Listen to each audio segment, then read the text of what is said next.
Welcome back. Let's talk about the IT sector. Edelweiss has upgraded a multitude of IT stocks for the 7th time in the last 18 months. They've been calling it the best tech cycle ever. And now they're expecting the industry revenue growth to be about 18 to 20% over the next 3 years.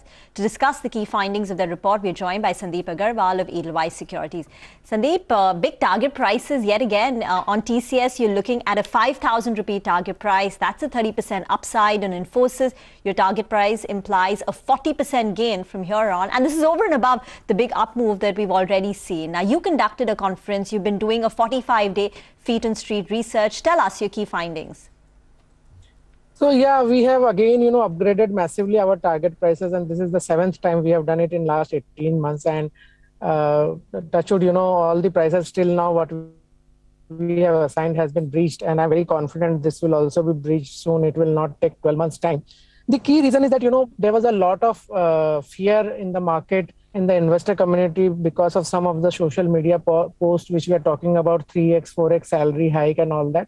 So we visited several of the campuses of engineering colleges. We visited several of the tech campuses, and we interacted with several of the clients through whom we know, and also a lot of technology consultants across the globe. So there are very good and nice findings, and which are totally different than the fear which investors have. First, the number of people who are getting those obscene salary are limited to 1%, and that is in a particular stream of skills, which is mostly to connect the digital interface with the backend on the cloud. And that is, in short supply around 1%. So there is not much financial impact. Yes, because of them, there is a lot of noise on the social media, because those guys are in real short supply and they are getting what they're demanding. So some people have got 3x, 4x in last just, 1 or 2 months time. So that is true. And that supply will only get over by January, because that is the time when these people will come out of training, or they'll be, because the training period for this skill set, which is we call the connector skill set, is very high.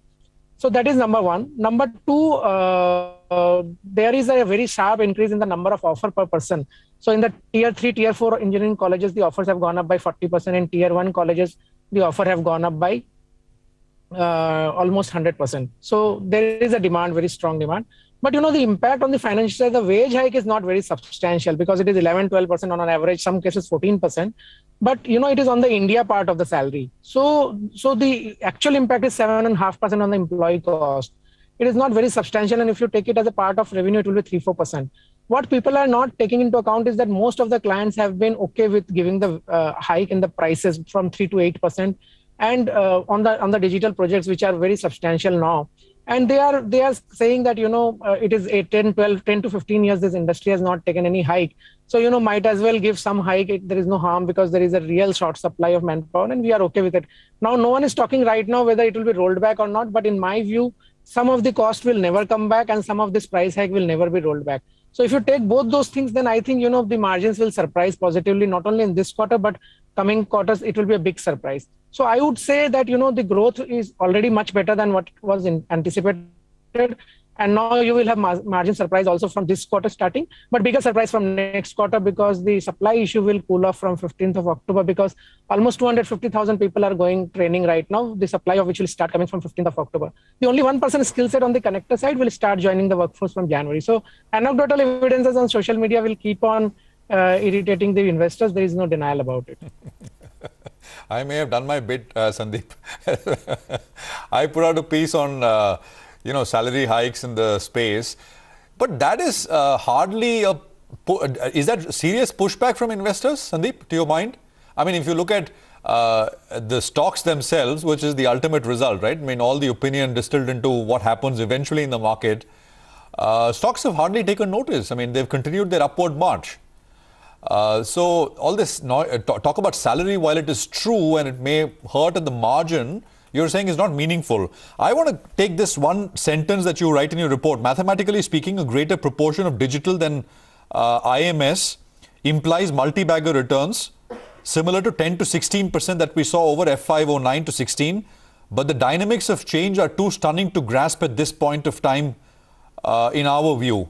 Can you explain that? What is this big change with some numbers? Go on, Sandeep. Yeah, so basically what we are trying to explain here is that in between FY9 to FY16, IMS was just 8-10% of the overall revenue of the companies like TCS, HCL, and Tecem at the beginning of the cycle. But this small portion was growing at 38% CAGR for next 5-6 years, which led to 15% revenue CAGR for 6 years and a PAT CAGR of 28 to 30%, and that led to 12 times return in TCS and 15-16 times in HCL and Tecem. This time, the digital proportion is much more significant. It is 50-60% for most of the companies. So, if the growth of 30% CAGR comes, and forget 30%, even if 15% CAGR growth comes like what it happened in 9 to 16 on a smaller piece of 10% of revenue, the impact will be much, much more stronger. And the operating leverage in IT business generally, because I come from same background, I run a tech company, is that once you breach that 10-11% growth, the operating leverage is very substantial. You don't need to hire 2 Europe heads, 2 sales heads and all that, just because your growth has moved up from 10 to 20%. So operating leverage is very substantial. Also, all these clients are on the same page that they don't need 15 people to travel for a deal. So I don't think the past travel cost of 230 to 40 basis point of revenues will ever come back. It may stabilize at 70-80 basis points. So you are getting 140-150 basis point structural saving because of travel costs falling permanently in the industry. Secondly, the offshore will keep on, going up by 20, 30, 40 basis point every year, which is more profitable. And also depreciation will go through a structural decline of 30 basis point every year.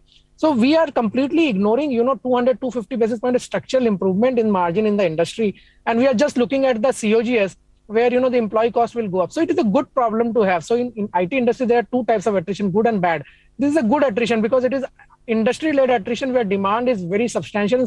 There is a shortage of skill set because of which salary hikes and other things are happening. So I think, the PAT growth like past cycle will be much stronger and it will be much higher than the revenue growth. And we itself are saying 18-20% revenue growth, then the PAT growth cannot be less than 25% and for 3-4 years. So I think there will be a lot of surprises which will keep on happening.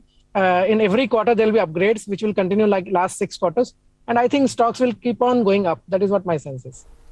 All right, Sandeep, thanks a lot for joining us and for your time today. That's the outlook on the IT sector. With that, we'll get into a short break now. But up next, we discuss the market fundamentals with Jigar Mistry, co-founder of Buoyant Capital. So stay tuned for that chat.